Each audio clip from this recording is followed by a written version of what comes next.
हैदराबाद में हालिया बारिश और सैलाब की तबाहकारियों का जायजा लेने के लिए एक 5 रुकनी मरकजी टीम आज हैदराबाद पहुंची, जिसकी क़यादत ज्वाइंट सेक्रेटरी परवीन विशेषता कर रहे हैं। टीम के दीगर अरकान में आरपी कौल, के मनोहरन, एसके कुशवाहा और एम रघुराम शामिल हैं। टीम ने अपनी आमद के फौरी बाद अगर आपने हमारे चैनल को सब्सक्राइब नहीं किया है तो आपको यहाँ सब्सक्राइब बटन दिख रहा है, उसे क्लिक करिए और सब्सक्राइब कीजिए और साथ ही साथ बेल आइकॉन को भी क्लिक करिएगा, जिससे कि आपको ताज़ा अपडेट मिलते रहें।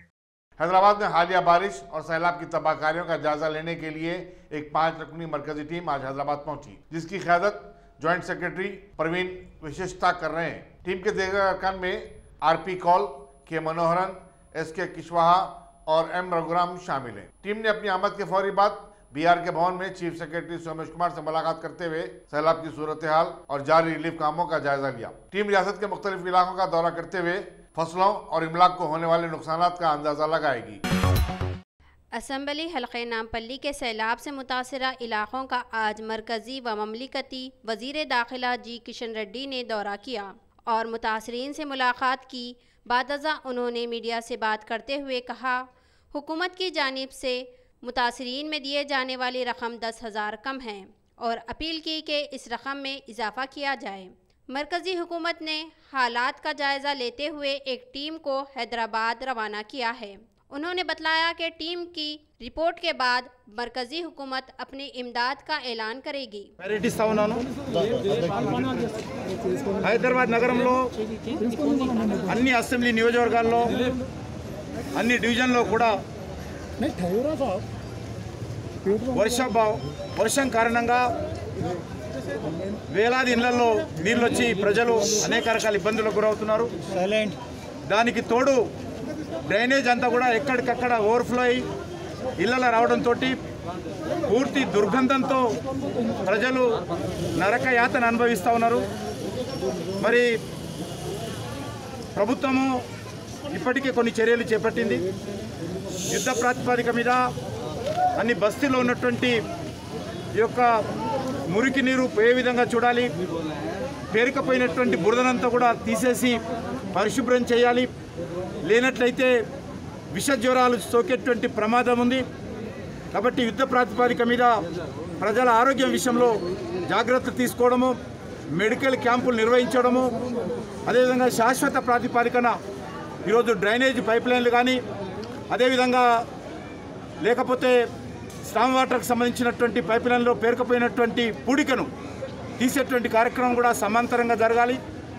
దాంతోపాటు ప్రధానంగా ప్రభుత్వం ప్రకటించినటువంటి ఏదైతే ఆర్థిక సహాయం ఉందో అది 10,000 కావచ్చు, 50,000 కావచ్చు, ₹1,00,000 కావచ్చు, ఆ యొక్క లబ్ధిదారులందరూ కూడా చేరాలి। ఎక్కడ కూడా ఏ ఒక్క నిజమైనటువంటి లబ్ధిదారుడికి నష్టం జరగకుండా చూడాల్సినటువంటి అవసరం ఉంది। ఆ రకంగా నేను అధికారులను, అది జిహెచ్ఎంసీ అధికారులు కానీ, మెట్రో వాటర్ వర్క్స్ సంబంధించిన అధికారులు కానీ, డ్రైనేజ్ విషయంలో, డ్రింకింగ్ వాటర్ విషయంలో చాలా పొల్యూషన్ వస్తుంది। అదేవిధంగా రెవెన్యూ ఆఫీసర్, తహసీల్దార్ కానీ వీళ్ళందరూ కూడా చెప్పడం జరిగింది। వెంటనే రివ్యూ చేసి సమాంతరంగా సహాయం అందించడము, ఆర్థిక సహాయము, అదేవిధంగా సమాంతరంగా ఈ యొక్క మౌలిక వసతులు డ్రైనేజీ క్లీన్ చేసి పరిశుభ్రమైనటువంటి తాగునీరు అందించే చర్యలు తీసుకోవడము, హెల్త్ ఫెసిలిటీస్ చేయడము, మెడికల్ క్యాంపు నిర్వహించడం అనేటువంటిది ఆదేశించడం జరిగింది। యుద్ధ ప్రాతిపదిక మీద ప్రభుత్వ యంత్రాంగం అంతా కూడా ఇదే పని మొదలు పెడతారు। స్థానికంగా ఉన్నటువంటి యువత రాజకీయాలకు అతీతంగా ప్రభుత్వం చేపట్టేటువంటి కార్యక్రమాలకు అన్నిటి కూడా సహకరించి పనిచేయాల్సిందిగా కూడా నేను కోరుతా ఉన్నాను। हैदराबाद में बारिश और सैलाब से मुतासर इलाकों का दौरा करने वाली 5 रुकनी टीम ने आज पुराने शहर के कई इलाकों में घूमते हुए सैलाब की तबाहकारियों का जायजा लिया।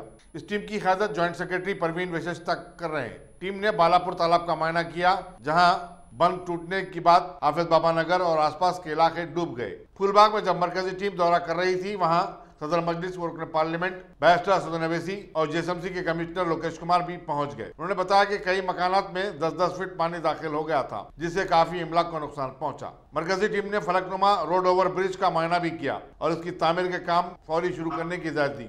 जेएसएमसी के चीफ इंजीनियर जियाउद्दीन ने बताया कि ये पुल 40 साल कबल तामीर किया गया था। टीम को बालापुर में मजलिस के कारपोरेटर फाहिद बिन अब्दाद ने तफसीलात से वाकिफ करवाया। तेलंगाना जना समिति उप्पल कॉन्स्टिट्यूंसी के इंचार्ज एन मल्लारेड्डी ने आज मल्लापुर डिवीज़न के 300 खानदानों में खाने पीने की अशिया तकसीम किए। उन्होंने बतलाया कि कई इलाके अभी पानी में डूबे हैं।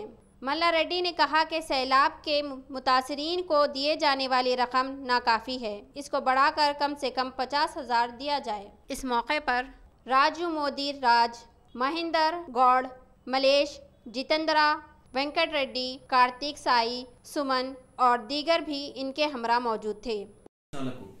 మల్లాపూర్ డివిజన్లోని కొన్ని ప్రాంతాలు అతలాకుతలమయ్యాయి।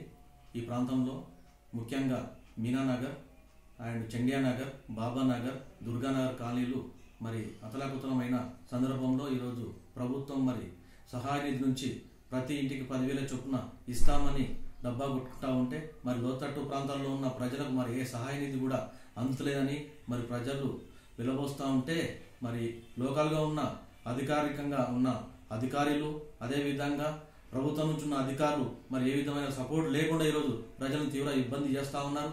ప్రజలను తీవ్ర ఇబ్బందుల్లో ఉన్నారు। మరి వాళ్ళకి సహాయ నిధి నుంచి మరి సహాయం అందించాలని మేము ప్రత్యేకంగా తెలంగాణ జనసమితి నుంచి కోరుకుంటా ఉన్నాం।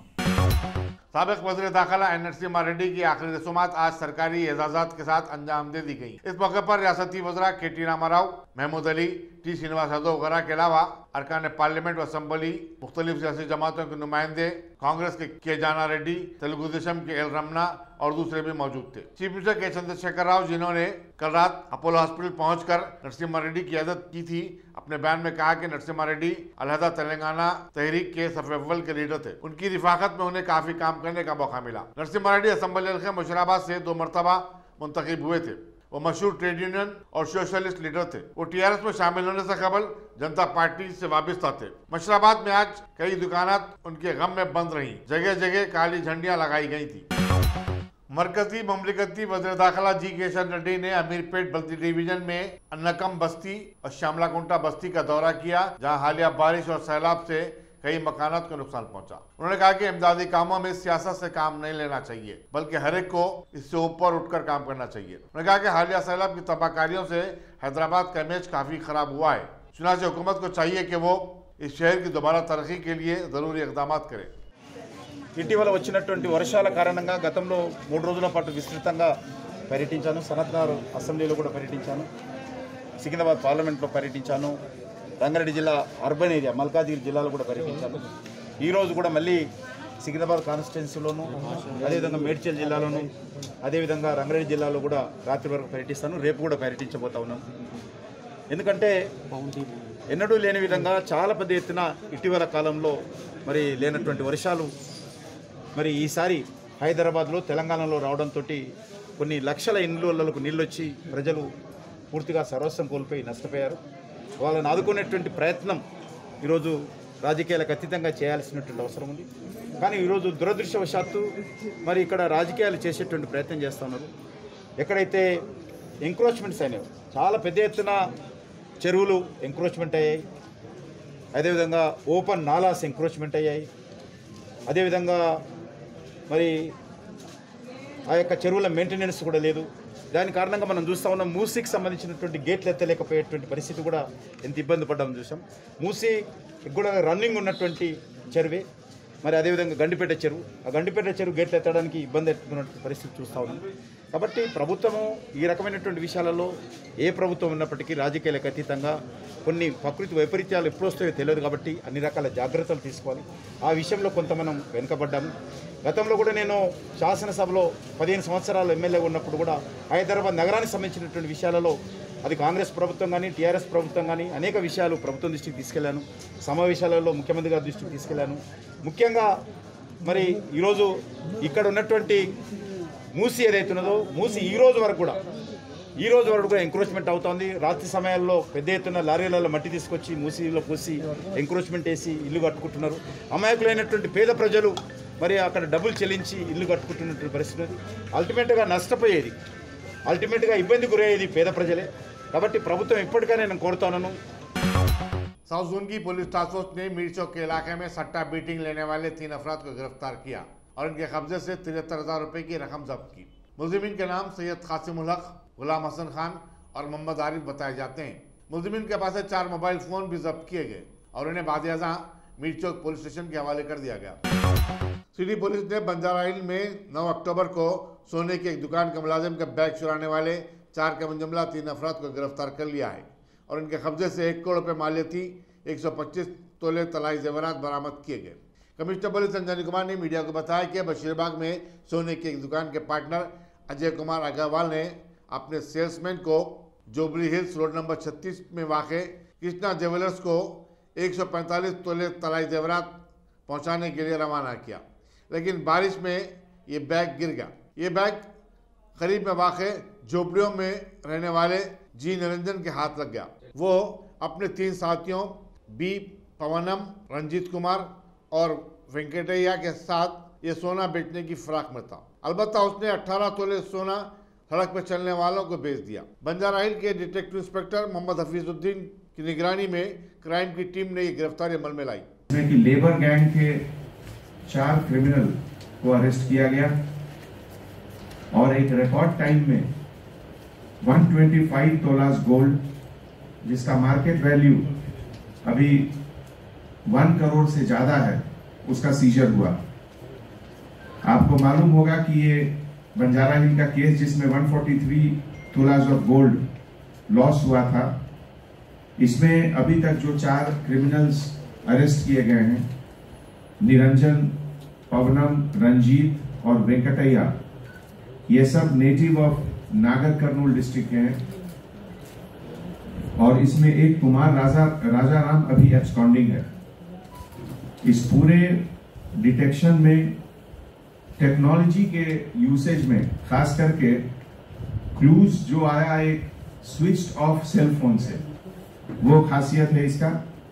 और हमारे डीआई बंजारा हिल मोहम्मद हफीजुद्दीन इसमें बहुत अच्छा काम करे और उनके जो टीम मेंबर हैं, खास करके एसआई ऑफिसर भरत भूषण और पूरे क्राइम ब्रांच, उनके जो टीम है under the leadership of SHO Kaling Rao, ACP KS Rao and overall supervision of joint CP AR Srinivas, तो उन सबको पूरे सिटी पुलिस के तरफ से बहुत बहुत मुबारकबाद। Thank you. महबूबाबाद पुलिस ने इतवार को एक लड़के दीक्षित रेड्डी के अगवा और कत्ल में मुलविस मुलजिमीन के एनकाउंटर की तरदीद कर दी। सुपरिटेंडेंट पुलिस कोटी ने मीडिया को बताया कि दीक्षित रेड्डी के पड़ोसी मंदर सागर और मनोज को गिरफ्तार किया गया। सीसीटीवी फुटेज से पता चला कि इन दोनों ने रंजीत रेड्डी के बेटे दीक्षित रेड्डी का कलेक्ट्रेट के दफ्तर के पास बाइक पर अगवा किया। मुलजिमीन ने दीक्षित के वालिदीन से 45 लाख रुपए का मुतालबा किया। उन्होंने बादियाजा दीक्षित रेड्डी का गला घोटकर उसकी नाश को अन्नाराम हिल्स के इलाके में जला डाला था। मलकपेट के मजलिस रिटर्निंग असेंबली अहमद बलाला ने अकबरबाग डिवीजन के सपोटा बाग का दौरा किया और वहां हालिया बारिश और सैलाब के मुतासरीन के मकानात पहुंचकर मकीनों से मुलाकात की। उन्होंने मुतासरीन को फीकस 10,000 रुपये हवाले किए। इस मौके पर मुकामी कॉर्पोरेटर मोहम्मद मिनहाज और दूसरे भी उनके हमरा थे।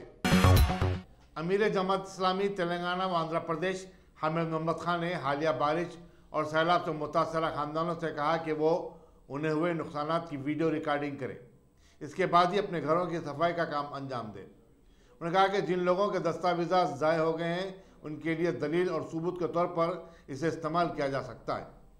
हामिद मोहम्मद खान ने कहा कि जमात के कारकुन और एनजीओ से वाबस्ता लोग जो मुतासरा इलाकों का दौरा कर रहे हैं, इस सिलसिले में अवाम का शऊर बेदार कर रहे हैं।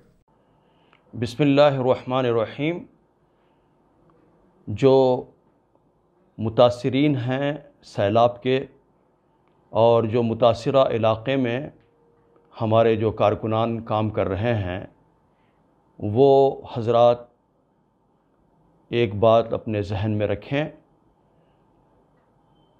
घर में दाखिल होने से पहले, घर की सफाई से पहले चंद अहम बातों को मलहूज़ रखना बेहद ज़रूरी है, क्योंकि जो कुछ हुआ है वो एक हादसा है और जब हादसा ख़त्म हो जाता है और वहाँ से तमाम चीज़ों को निकाल दिया जाता है तो उसका कोई प्रूफ बाकी नहीं रहता और उसका कोई एविडेंस बाकी नहीं रहता।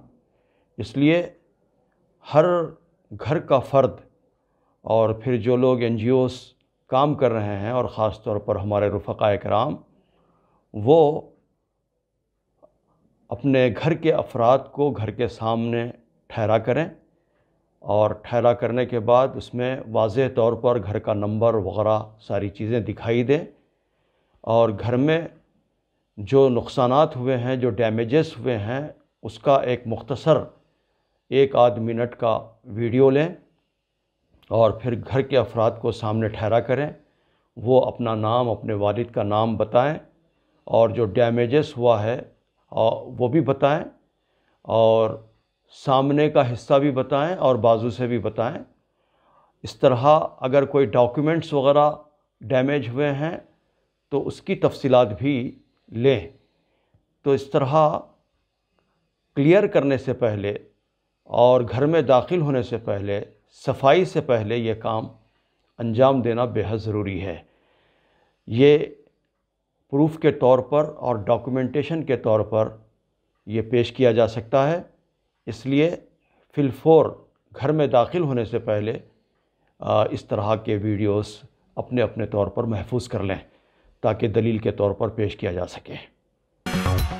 गुज़िश्ता 24 घंटों के दौरान मुल्क में कोविड-19 के 55,849 नए केसेस दर्ज हुए हैं। इस तरह जुमला मुतासरीन की तादाद 77,60,950 हो चुकी है। मरकज़ी वज़ारत सेहत ने बतलाया कि इसी मुद्दत के दौरान 702 नई अमवात होने के बाद मरने वालों की तादाद 1,16,616 हो गई है। मुल्क में इस मर्ज से सेहतियाब होने वालों की शरह 89.20% है। Indian council of medical research ने बतलाया कि मुल्क भर में कल चारशंबे को 14,70,000 कोविड-19 टेस्ट किए गए हैं। इस तरह अब तक 9,86,70,000 से ज़्यादा अफराद के टेस्ट किए जा चुके हैं। अमेरिकी जॉन हॉपकिंस यूनिवर्सिटी के मुताबिक दुनिया भर में कोरोना वायरस के मुतासरीन की तादाद 4,11,00,000 हो गई है, जबकि मरने वालों की तादाद 11,30,400 बतलाई जाती है। पूरी दुनिया में सबसे ज़्यादा मुतासरा होने वाला मुल्क अमेरिका में कोविड-19 के मुतासरीन की तादाद 83,33,000 के ऊपर जा चुकी है। दूसरी तरफ मरने वालों की तादाद 2,22,000 के करीब पहुंच गई है। हिंदुस्तान बदस्तूर दूसरे नंबर पर है, जबकि 15 शदीद तौर पर मुतासरा ममालिक में Brazil, Russia, Argentina, UK, Colombia, South Africa, Italy, France वगैरह शामिल हैं।